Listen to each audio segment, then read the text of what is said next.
Halo, ketemu lagi sama saya. Nah, sekarang kita akan belajar tentang operasi perkalian dan pembagian bilangan bulat.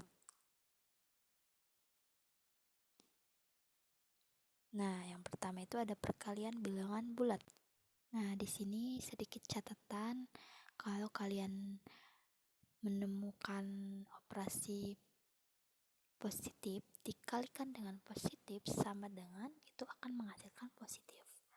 Nah, tapi kalau misalkan positif dikalikan dengan negatif, itu maka akan menghasilkan nilai negatif. Begitu pula dengan negatif dikalikan dengan positif, maka akan menghasilkan nilai negatif juga.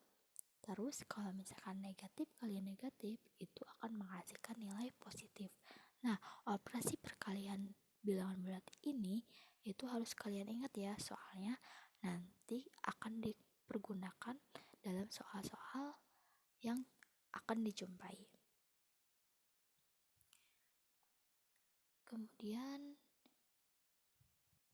nah di sini ada contoh soal cerita. Suatu gedung tersusun atas 5 lantai. Jika tinggi satu lantai, gedung adalah 6 meter.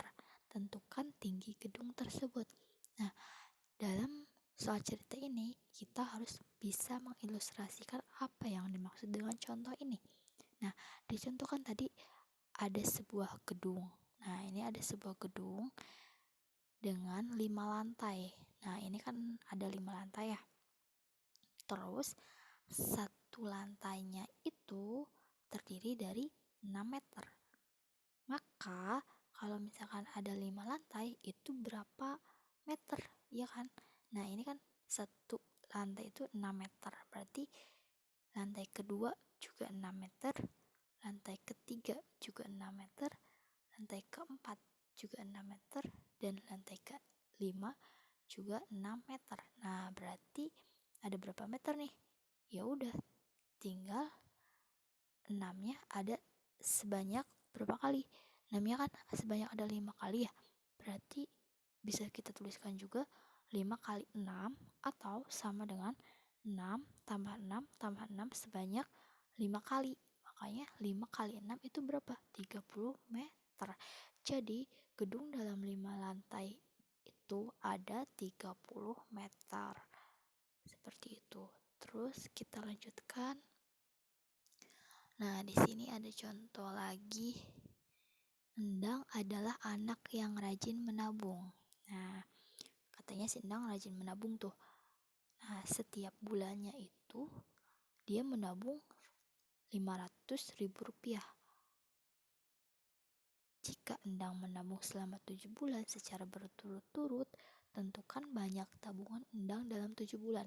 Nah, berarti kan tadi setiap bulannya itu si Endang nabung 500.000 ini, ya.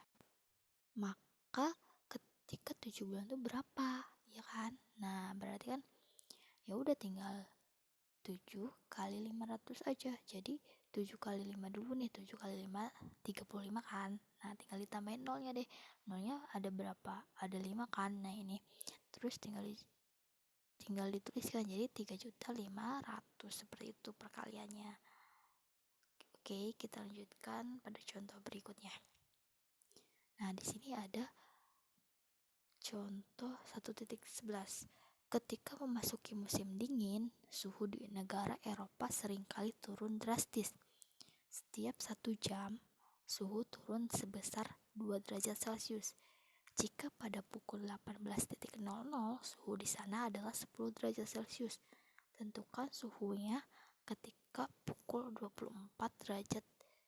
Maaf, pada pukul 24.00 waktu setempat. Nah, tadi kan katanya tuh 1 jam aja turunnya 2 derajat Celcius ya.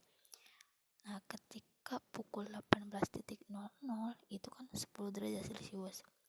Maka pukul 24.00 itu berapa derajat Celcius? Ya kan, kayak gitu kan. Nah, antara 18.00 ke 24.00 itu melewati berapa jam? 6 jam kan ya, 6 jam. Nah, katanya tadi 1 jam aja turunnya 2 derajat Celcius. Kalau 6 jam berarti turunnya berapa derajat Celcius?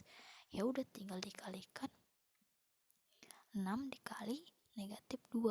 Nah, 6 dikali negatif 2 itu berapa? Negatif 12 kan. Nah, kalau misalnya itu kan selama 6 jam turun sebanyak negatif 12. Tadi kan udah 10 derajat ya. Jadi suhu di Eropa pukul 24.00 itu adalah tinggal 10 ditambah negatif 12. Nah, 10 tambah negatif 12 itu kan sama dengan negatif 2 derajat Celcius. Jadi, suhu di Eropa pukul 24.00 dalam waktu setempat itu suhunya 2 derajat Celcius. Oke, kita lanjutkan. Nah, secara umum perkalian itu kita bisa didefinisikan nih sebagai A kali B sama dengan B tambah B tambah B, nah sebanyak A kali. Terus kalau misalkan di dalam perkalian juga mempunyai sifat-sifat perkalian. Yang pertama itu ada sifat komutatif. Nah, sifat komutatif itu adalah A kali B sama dengan B kali A. Terus yang kedua itu ada sifat asosiatif. Nah, asosiatif itu kurung buka A kali B dikalikan dengan C sama dengan A kali kurung buka B kali C. Terus yang ketiga itu ada sifat distributif. Nah, distributif itu ada penjumlahan terhadap perkalian itu A kali kurung buka B tambah C sama dengan A kali B tambah A kali C.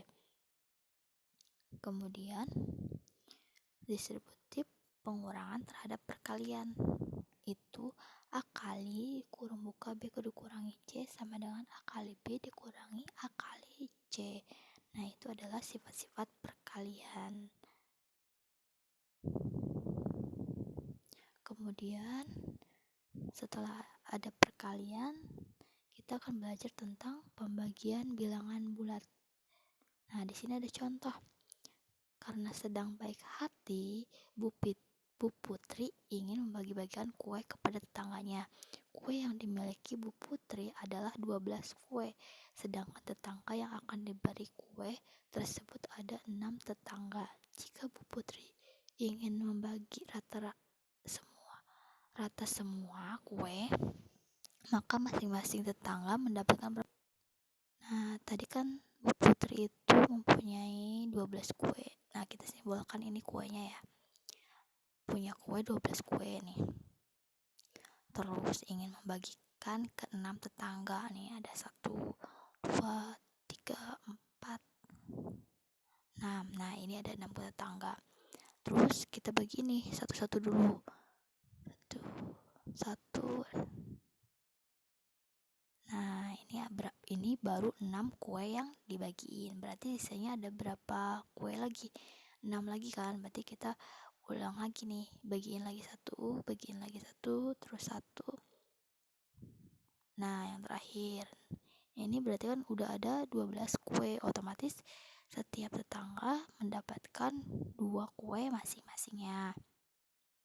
Atau kita bisa tuliskan dengan secara matematisnya, yaitu jadi 12 dibagi 6 sama dengan 2 kue. Nah, seperti itu. Terus kita lanjutkan ya. Ada contoh lagi. Seekor tupai mula-mula berdiri di titik 0. Di titik 0, berarti di sini ya. Tupai itu dapat melompat ke kiri atau ke kanan. Sekali melompat jauhnya 3 satuan. Berarti, nah nih, ke kiri ya. 0. Dimulai dari angka 0.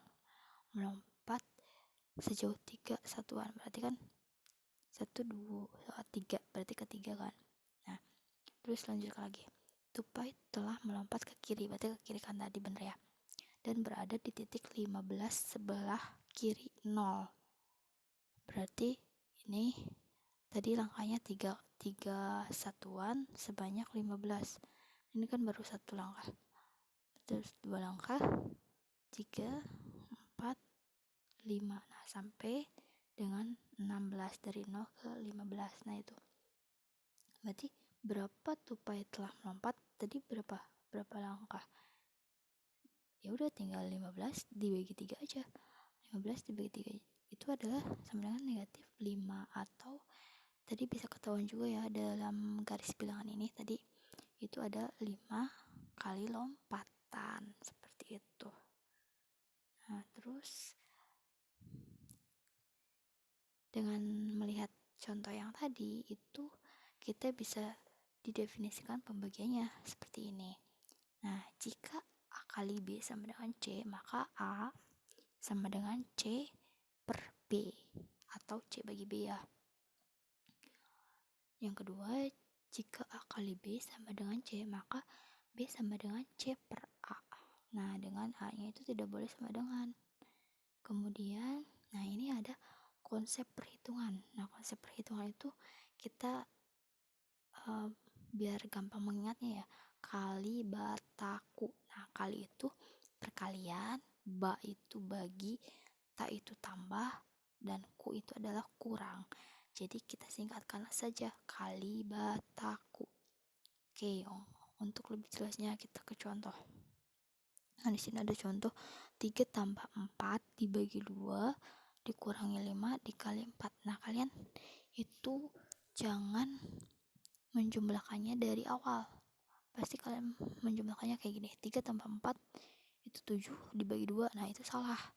Tapi harus ini dulu dalam konsep perhitungan ya. Harus kali dulu, baru bagi, baru tambah, baru kurang. Tetapi kalau misalkan diawali dengan pembagian, ya udah pembagian dulu gitu.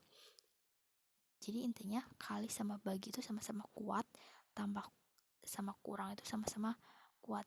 Jadi pasangannya kali sama bagi tambah sama kurang. Nah, ini kan di sini ada tambah ada bagi, berarti kita menyelesaikannya pembagian dulu, berarti 4 dibagi 2. Nah, 3 itu simpen dulu 3. Terus tadi 4 dibagi 2 itu berapa? 2 kan? Taruh juga di sini. Jadi 3 tambah 2. Nah, terus ada pengurangan, ada perkalian. Nah, berarti kan yang paling kuat itu perkalian dulu, berarti 5 kali 4 itu berapa? 20. Berarti tadi simbolnya dikurangi, berarti dikurangi 20. Terus sama dengan, nah ini kan ada tambah ada kurang, ya udah itu kan sama-sama kuat, berarti langsung aja 3 tambah 2 5, baru 5 dikurangi 20, hasilnya negatif 15. Seperti itu, paham? Nah, kalau misalnya udah paham, kalian latihannya kerjakan halaman 30 nomor 4 ya, yang itu yang bagian PG-nya, pilihan ganda. Nah, untuk soal uraian itu nomor 1, 2, 5, dan 8.